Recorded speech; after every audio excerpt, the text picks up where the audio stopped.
Bonjour, mesdames, mesdemoiselles, messieurs, Nabilaï Kamara, depuis Bruxelles, chers compatriotes guinéens. Très bien, nous sommes vendredi, donc j'ai ce thème d'information composé donc de deux éléments. Ce sont des thèmes politiques, vous le savez.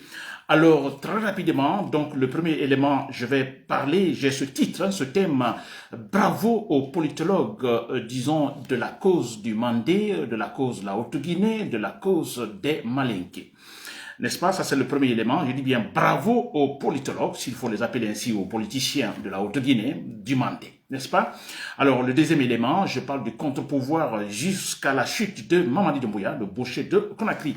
Chers compatriotes guinéens. Voilà, Nabilaï Kamara depuis Bruxelles. Très bien. Alors, vous me connaissez. Donc, alors, ça a été le même cas avec Alpha Condé. Pendant 11 ans, nous avons combattu Alpha Condé. Et moi, j'avais un idéal très clair.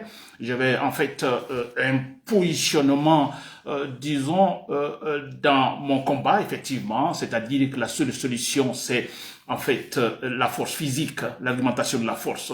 Pendant 11 ans du pouvoir d'Alpha Condé, alors je suis resté donc avec ce principe parce que c'était ça la vérité. Alors les armes, parce qu'Alpha Condé effectivement avait l'intention très claire, donc il ne le cachait pas, il faut garder le pouvoir. Et comment pouvait-il garder le pouvoir étant civil? Alors il a compté sur les armes, n'est-ce pas? Sur les armes, voilà, la force physique pour garantir son pouvoir. Alors tout de suite, l'analyse était là pour le faire, donc déloger. Il faut aussi les armes, il faut la force physique, cher devenir. Et pendant 11 ans, en fait, je l'ai dit, et puis effectivement, comment est-il tombé Alpha Condé, n'est-ce pas? Par l'argumentation de la force. Et comme lui-même Alpha Condé le disait, alors un président qui garde le pouvoir, qui tripatouille, qui change la constitution, qui met une constitution sur mesure, qui triche les élections une fois, deux fois, trois fois, qu'il faut-il faire? Il faut prendre les armes. Alpha Condé le disait. Alpha Condé, si vous me suivez, vous le disiez, n'est-ce pas? Et c'est la vérité, n'est-ce pas? C'est une vérité, donc, pour toujours, chers compatriotes guinéens. Très bien. Alors, pour le détail, chers compatriotes guinéens, d'abord, je vais toujours m'avancer à ces nombreux citoyens guinéens, citoyennes guinéennes retenus par Mamadi Doumbouya dans les bunkers, n'est-ce pas? Ce sont des activistes, ce sont des membres des partis politiques, ce sont les parents des activistes, des journalistes, tous ces gens. Donc, ma pensée à eux, ce vendredi matin, chers compatriotes guinéens, nous ne les oublions pas, nous nous battons effectivement pour le triomphe de la vérité, pour le triomphe de la vraie justice, parce qu'en Guinée actuellement, comme je le disais, ce n'est pas une cité, ce n'est pas une société, nous sommes en fait, c'est en fait la jungle, si vous voulez. N'est-ce pas? La jungle, c'est le comportement, alors, où le plus fort gagne, celui qui a, voilà, le plus armé, en fait, gagne, alors, le combat, ou la situation sur le terrain. N'est-ce pas? Très bien. Voilà, chers compatriotes guinéens. Alors, voilà donc mon analyse, chers compatriotes guinéens. Le premier élément, je dis bravo aux politologues, disons, de la Haute-Guinée, aux politologues, disons, de la cause du Mandé, de la cause des Malinké, de la cause de la Haute-Guinée. Alors, je m'explique, chers compatriotes guinéens. Alors, politologue ou politicien, bon voilà, essayez de choisir. Alors, pourquoi cela? Pourquoi ce matin, je remercie ces politologues ou ces penseurs, je dirais, disons, politiques de la Haute-Guinée? C'est vrai. Alors moi, je me dis, il y a une sorte de dynamisme dans leur manière de travailler, de réfléchir. Alors, même si ce n'est pas dans le bon sens, mais il faut en fait qualifier alors certaines choses, même étant dans le mauvais sens, chers compatriotes guinéens. N'est-ce pas? Très bien. Alors, vous vous rappelez, avec Sékou Touré, disons, c'était son pouvoir, finalement, c'était un pouvoir mandin, vous le savez, un pouvoir du mandin. Alors, très clairement, en 1984, Sékou Touré, donc, vous voyez, Sékou Touré est décédé. Alors, en même temps, presque son pouvoir qui était là pendant son pouvoir, son idéologie politique, donc, est aussi parti avec lui, parce qu'après, il y a un coup d'état militaire de Lens, on a compté en 84, mois d'avril 84, vous le savez, n'est-ce pas? Très bien. Alors, disons que le Mandé, parce que, et il se disait, nous avons le pouvoir, nous les Malinké, nous avons le pouvoir. Écoutez, que cela ne vous choque pas que je cite les choses, vous voyez, comme elles sont. Il le faut, n'est-ce pas? Nous sommes en train de définir les vraies valeurs pour la Guinée. Là, il faut aller, ne tournons pas autour du pot. N'est-ce pas? Alors, ils se sont dit, on a perdu le pouvoir, n'est-ce pas? Ils n'étaient pas contents. Ils n'étaient pas contents. Après 84, le pouvoir n'était plus avec le Mandé. Alors, tout de suite, d'ailleurs, on a remarqué, parce que Lansana Conté qui était là, on a Diarra Traoré, le Premier ministre. Alors, ils étaient mécontents. Il fallait tout faire revenir, à l'entente, c'est-à-dire, bon, avec un pouvoir malinqué. N'est-ce pas? Alors, très bien, on a eu la tentative de coup d'État de Diarra Traoré. Effectivement, c'était pour le retour. Mais c'est vrai. Alors, malheureusement, il a échoué, il a été exécuté. Alors, cela augmente des tensions au niveau de la Haute-Guinée, alors qualifiant le pouvoir de Lansana Conté, en fait, avec, disons, tous les mots, vous savez.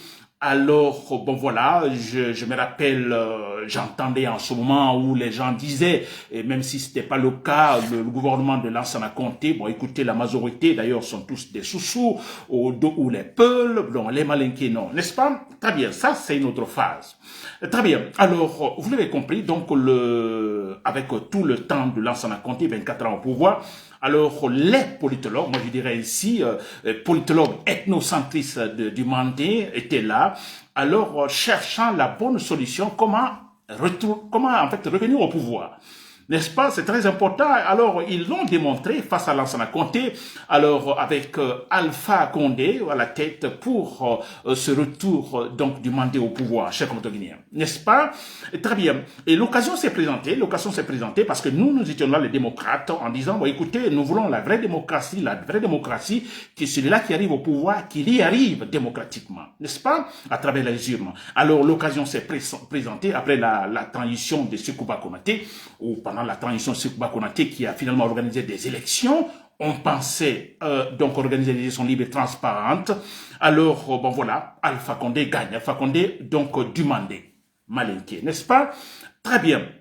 Alors, qu'est-ce que je note ici? Je me dis, ils ont bien travaillé, ils ont bien élaboré leur plan. Les politologues du Mandé ou les politiciens du Mandé ou les idéologues du Mandé, ils ont tous bien réfléchi. Ils ont perdu le pouvoir en 1984, il faut revenir, n'est-ce pas?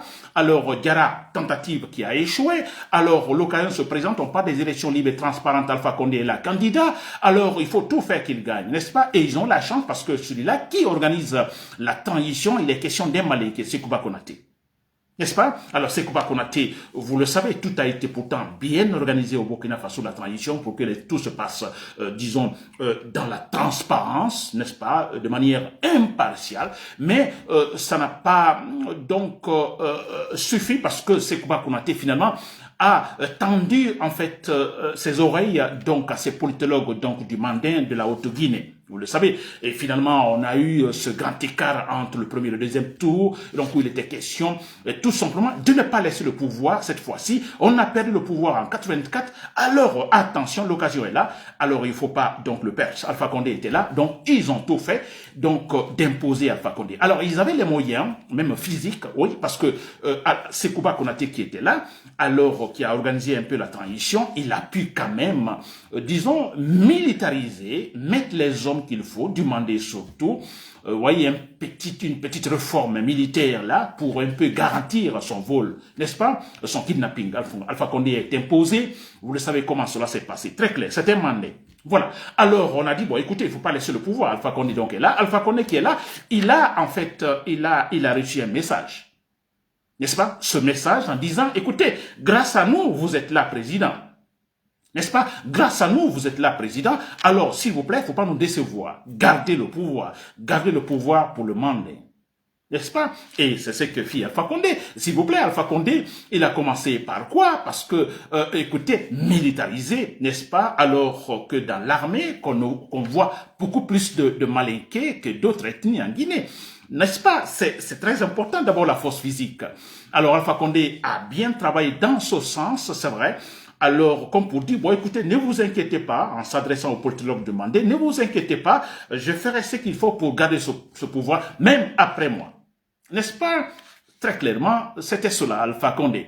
Alors, vous l'avez vu, Alpha Condé qui restructure tout, Alors, vous voyez, et très malheureusement pour Alpha Condé, alors parce que l'arrivée de Mamadou Doumbouya, il faut le dire très clairement que Mamadou Doumbouya, parce qu'il se sentait menacé, il sentait des soupçons sur lui, où il était question de l'arrêter. Alors cela l'a plutôt poussé également à donc foncer, à agir et faire le coup d'état militaire. Sinon, rien n'était préparé, idéologiquement parlant, du côté de Mamadou Doumbouya. Il y a eu un concours de circonstances. Attention, alors soit je fuis la Guinée, ou bien voilà, j'ai mes hommes forces spéciales, nous agissons, nous prenons le pouvoir, sinon je suis fini. C'est ça Mamadou Doumbouya, n'est-ce pas? Alors il prend le pouvoir. Alors Mamadou Doumbouya c'est du RPG, Mamadou Doumbouya c'est le Mandé, n'est-ce pas? Alors c'est très clair, vous avez vu quand Mamadou Doumbouya donc, a pris le pouvoir en 2021, on a entendu des gens de manière...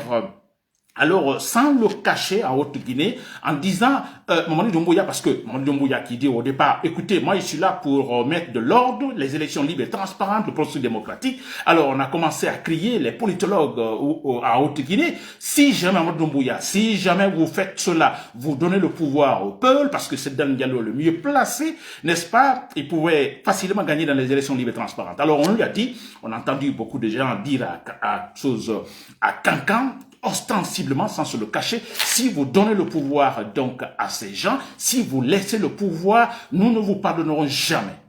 C'était le message aussi lancé à Mamadou Doumbouya. Sinon, au départ, Mamadou Doumbouya, qui venait de renverser Alpha Condé, effectivement, il avait ce slogan, on va essayer, il a parlé de refondation, mais je veux dire, c'était pur, c'était vrai. C'était vrai jusqu'à ce point-là. N'est-ce pas? Mais voilà, il fallait, pour la part de Mamadou Doumbouya, essayer de suivre les consignes donc des politologues de la Haute-Guinée ou des idéologues de la Haute-Guinée du Mandé. N'est-ce pas? C'est clair. Alpha Condé, d'ailleurs, dans son temps, il a très clairement dit, écoutez, si vous votez pour Sedan Diallo, vous votez pour les étrangers, n'est-ce pas? Si vous votez pour tel, vous votez pour les étrangers. Alors, ne votez pas. On a vu également où, en fait, Sedan Diallo et sa délégation ont été empêchés d'aller faire campagne en Haute-Guinée, à Cancan précisément, et comme s'ils n'étaient pas des Guinéens. Alors, vous voyez le message des politologues de la Haute-Guinée. Alors, ça avait un sens, s'il vous plaît. Alpha Condé ne devrait pas trahir l'idéologie ou l'idéal politique du Mandé. C'est très clair, cher compatriotes. N'est-ce pas? Voilà, Mamadou Doumbouya vient. Que pensez-vous qu'il va en fait faire autrement? Non, non, cher compatriotes guinéens. Il va se battre, lui aussi il va se battre, effectivement, pour garder ce pouvoir qu'ils avaient perdu en 84, maintenant qu'ils ont gagné avec Alpha Condé, et maintenant lui, il va pas être le con en laissant ce pouvoir, n'est-ce pas? Il va se battre aussi. Mais voilà ce qui se passe. Et là, c'est là que je dis bravo aux politologues de la Haute-Guinée, bravo aux politiciens de la Haute-Guinée, bravo aux ethnocentristes, disons, de la Haute-Guinée, franchement. Alors, qu'est-ce qui s'est-il passé? Vous avez vu comment ils ont perdu le pouvoir en 84, après le décès de Sékou Touré, là, après le décès de Sékou Touré, n'est-ce pas? Donc, pendant le vivant, donc sûrement, c'était pas facile de faire un coup d'État contre Sékou Touré. Donc, après son décès, bon voilà, Sékou Touré a perdu le pouvoir. N'est-ce pas? Gara, la tentative a échoué. Alors, Alpha Condé arrive, bon voilà, Alpha Condé qui déçoit un peu, quelque part, avec une politique, disons, nauséabonde, c'est vrai. C'était trop flagrant, c'était trop mauvais, n'est-ce pas? Alors voilà, Mamadou Doumbouya qui revient. Alors, qu'est-ce qui se passe, ces politologues de la Haute-Guinée? Ils vont réfléchir. Vous avez vu comment nous sommes arrivés au pouvoir en 2010 avec Alpha Condé? Alors, notre politique ou notre manière était trop flagrante. C'est vrai, c'était trop flagrant. Ça se voyait qu'il y avait, en fait, vous voyez, Sekouba Konaté a eu un contact avec ces sages de la Haute-Guinée en lui disant non, ne laisse pas le pouvoir. Vous voyez, donc c'était trop flagrant. Et flagrant aussi, c'était l'écart entre le premier tour et le deuxième tour. C'était trop flagrant. C'était du maçon, c'était du vol très clair, donc contre, d'ailleurs, c'est le dernier FDG. Alors, cette fois-ci, avec Mamadou Doumbouya, ils se sont dit, bon, écoutez, nous n'allons pas commettre les mêmes erreurs. Nous n'allons pas, en fait, élaborer un plan aussi flagrant, donc facile à comprendre. Vous voyez? Alors, avec Mamadou Doumbouya, ces politologues de la Haute-Guinée, ces politiciens de la Haute-Guinée ont une autre idée. Il y a un dynamisme dans leur façon de penser. C'est vrai. Alors, cette fois-ci, ils ont dit, alors, nous n'allons pas, alors nous démontrer aussi de manière aussi flagrante notre vol, on va faire autrement. Chers compatriotes guinéens, ils se sont dit, bon écoutez, on va essayer parce que nous voulons garder notre pouvoir, on a le pouvoir, on veut le garder aussi longtemps que possible, d'ailleurs pour toujours, n'est-ce pas? Alors, quelle manière faut-il? N'est-ce pas? Alors ils se sont dit, bon écoutez, c'est Dalen Diallo, l'UFDG, c'est le plus grand parti du pays, en organisant des élections libres et transparentes, il gagnerait, et c'est Dalen Diallo, c'est qui? C'est le Fouta, c'est un peu.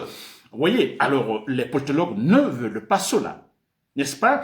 Alors, qu'est-ce qu'il faut faire? Ils ont pensé, bon, écoutez, on va essayer d'essayer, disons, de créer une certaine complexité.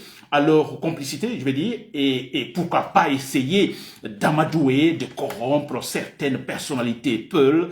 Alors, vous voyez, qui seraient avec nous en les récompensant, bien sûr, moyennant quelque chose, les postes ministériels, vous comprenez, et de telle façon, ils seront avec nous. Nous sommes au pouvoir, mais ils seront avec nous pour nous appuyer, en fait.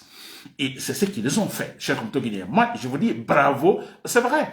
N'est-ce pas? Dans la négativité, bien sûr. Franchement, il faut dire la vérité, bravo. Parce que là, ils ont cherché d'abord à contacter donc certaines personnalités, certains membres de l'UFDG, le plus grand parti du pays, le parti qui pouvait gagner facilement des élections libres et transparentes. Ils ont cherché effectivement à, en fait, éclater ce parti en corrompant certains individus.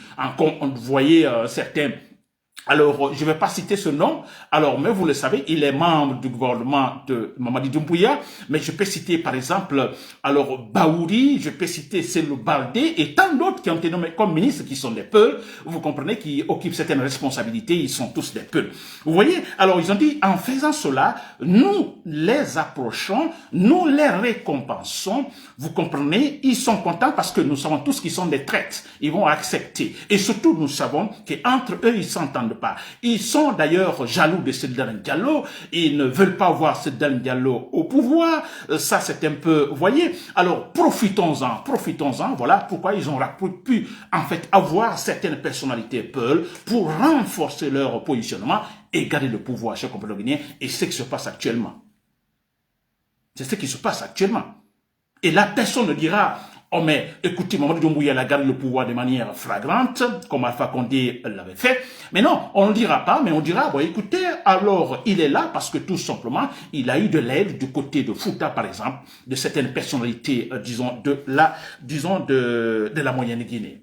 N'est-ce pas, cher Guinéen? N'est-ce pas intelligent? Moi, je dirais c'est intelligent, même si, en fait, ça tend vers la négativité ou, en fait, avec une consonance négative. Mais c'est la vérité. C'est bien pensé, s'il vous plaît, c'est bien pensé. Vous voyez, corrompre certaines personnalités du Fouta. Alors, on a Baouri qui est Premier ministre, on a qui est porte-parole, je ne sais pas quoi. Vous voyez, on a Selou Baldé, vous voyez, tous ces gens sont venus, alors on comprend. Alors, parce qu'ils se sont dit, mais écoutez, c'est facile de les amadouer. Un petit poste ministériel, ça va, c'est fini. Ils sont capables de combattre ce Dalen Diallo. Vous voyez? Alors, voilà la situation compatriote, et voilà pourquoi il dit bravo à ces politologues, à ces politiciens, à ces idéologues, ethnocentristes, d'accord, mais franchement, je crois qu'il y a un dynamisme dans leur façon de penser pour garder le pouvoir amendé. N'est-ce pas? Accepter ou non, c'est ça la vérité. Très bien, cher compatriotes, je passe donc au deuxième élément. Le contre-pouvoir. Alors, je dis bien, le contre-pouvoir jusqu'à la chute de Mamadi Doumbouya, le boucher de Conakry. Alors, nous représentons, en fait, disons, le contre-pouvoir, l'opposition. Nous nous battrons pour le triomphe de l'idéal démocratique en Guinée, chers contre-guinéens. N'est-ce pas? Je le disais d'ailleurs dans un écrit que, écoutez, ce que Mamadi Doumbouya fait maintenant, comme ça a été le cas d'Alpha Condé, c'est-à-dire beaucoup de bruit pour un idéal politique, beaucoup de bruit, de tam-tam, de fanfaronnade pour un idéal politique, mais dont la survie dépend de l'expérience de vie de dictateur de Mamadi Doumbouya. Mais là, c'est très clair. Et regardez, on a connu le même temps avec Sékou Touré. Sékou Touré, son idéal politique, sa méthode de gouvernance, tout, n'est-ce pas, dépendait de quoi? De l'espérance de vie de leader de la révolution, Sékou Touré. Tout, mais regardez, quand il est décédé, que s'est-il passé? Les gens qu'on croyait fidèles, très fidèles à Sékou Touré, totalement fidèles à Sékou Touré, mais que s'est-il passé? Il y a un revirement de la situation. Et qui pouvait parler de la politique de Sékou Touré? C'est fini, c'était derrière nous, on n'en parlait plus. Pourquoi ça a disparu? Parce que c'était une politique de fausseté. C'était une politique donc dont la base était de la fausseté. Et voilà pourquoi ça disparaît rapidement. Après, disons, le décès, disons, de l'auteur ou en fait de dictateur. Mais c'est clair. C'est pas étonnant. Quand c'est faux, alors c'est facile à oublier. Quand c'est vrai, c'est difficile à oublier et même jamais. Il y a une chose qu'on n'a pas oublié de Sékou Touré, qui est quand même vraie. Sa politique était fausse, reposait sur la fausseté. Quand il est décédé, on l'a oublié. C'est fini. N'est-ce pas? Mais il y a une chose pour vous dire que quand c'est vrai, c'est vrai. Il y a une chose qu'on n'a pas oublié de Sékou Touré. Et là, c'est la vérité. Sékou Touré avait en fait une manière de communiquer extraordinaire. Un bon communicant. N'est-ce pas? Quelqu'un qui avait de l'argument, qui savait argumenter dans ses discours. Et il le faisait très bien. Et ça, c'est du vrai. C'est du vrai. Voilà pourquoi on ne l'oublie pas. Personne n'oublie ça de Sékou Touré. Ah, il était très fort en argumentation. Il parlait très bien. Il s'exprimait très bien. C'est ça la vérité. On ne l'oublie pas parce que c'est le vrai. Et pourquoi on oublie sa politique? Parce que la politique, elle est fausse. La politique de Sékou Touré, elle était fausse. C'était de la démagogie, de la fanfaronnade et tout ça. N'est-ce pas? Cher Condridier. Alors nous disons, vous venez au temps de Lansana Conté également. Lansana Conté, mais c'est vrai, la base c'était de la fausseté. C'était de la fausseté. Donc on l'oublie, on l'oublie. PUP c'est quoi? PUP en son temps, oh bon Dieu, c'était un grand parti, une grande formation politique. Mais s'il vous plaît, après la mort de Lansana Conté, qu'est-ce qui s'est-il passé? On a oublié PUP parce que PUP, disons, émane de la fausseté. Résulte de la fausseté. Voilà pourquoi on a tout oublié. N'est-ce pas? Alpha Condé. Mais c'est la même chose, s'il vous plaît. On a tout oublié d'Alpha Condé. On dit même ceux-là qui défendaient Alpha Condé à 100%, on a vu le virement, ils ont tous vite changé. Pourquoi? Parce que la politique d'Alpha Condé reposait sur la fausseté. Il n'y avait rien de vrai. Tout faux. Et Alpha Condé, sa personnalité, d'ailleurs, tout faux, pas en comparant au cas de Sékou Touré. Alpha Condé, on oublie tout de lui. Il n'y a rien de vrai. Et voilà, on l'oublie totalement. N'est-ce pas? C'est clair. Et Mamadi Doumbouya qui vient, si vous l'avez remarqué, sa politique émane de la fausseté, du mensonge, beaucoup de propagande, beaucoup de mensonges. Là, il y a le parjure. Vous comprenez le monsieur qui jure devant tout le monde, le monsieur qui dit moi je suis soldat, moi je ferai ceci, moi je ferai cela. Vous comprenez? Non. Donc sa politique, c'est la fausseté. Le jour où Mamadi Doumbouya ne serait pas là, vous verrez, on aura tout oublié de lui, de sa politique. Absolument tout. On retiendra d'ailleurs une chose. Ah, ce monsieur était capable de jurer sur le Coran et la Bible qu'il va respecter sa parole. Il l'a pas fait. On retiendra sûrement, qui d'ailleurs qui n'est pas vrai, mais on retiendra sur de Mamadi Doumbouya. Vous comprenez? Alors, vous avez compris ce que je viens d'expliquer. Je parle du contre-pouvoir. Alors, nous sommes contre le pouvoir parce que Mamadi Doumbouya ne veut pas le pouvoir. Parce que tout de suite, j'ai parlé de cette insistance, disons, de la Haute-Guinée de garder le pouvoir, n'est-ce pas? Alors, moi, je peux dire, en soi, ce n'est pas un problème de garder le pouvoir si vous le faites bien ou si vous suivez la voie de la majorité, n'est-ce pas? Franchement. Mais le problème ici, vous voulez garder le pouvoir avec quel idéal politique? La dictature. Et c'est là encore le problème. Ça fait mal. Ça fait mal d'abord de garder, de dire, bon, écoutez, nous sommes notre ethnie, nous gardons le pouvoir, n'est-ce pas? Ça déjà, c'est un fait, je dirais, discutable. Mais le problème est que vous gardez le pouvoir, mais quel idéal politique suivez-vous? La dictature, s'il vous plaît. Regardez combien de gens sont en prison. Les journalistes, regardez la liberté d'expression totalement bannie. Vous voyez cette manière. Alors voilà, c'est pourquoi il nous faut un contre-pouvoir.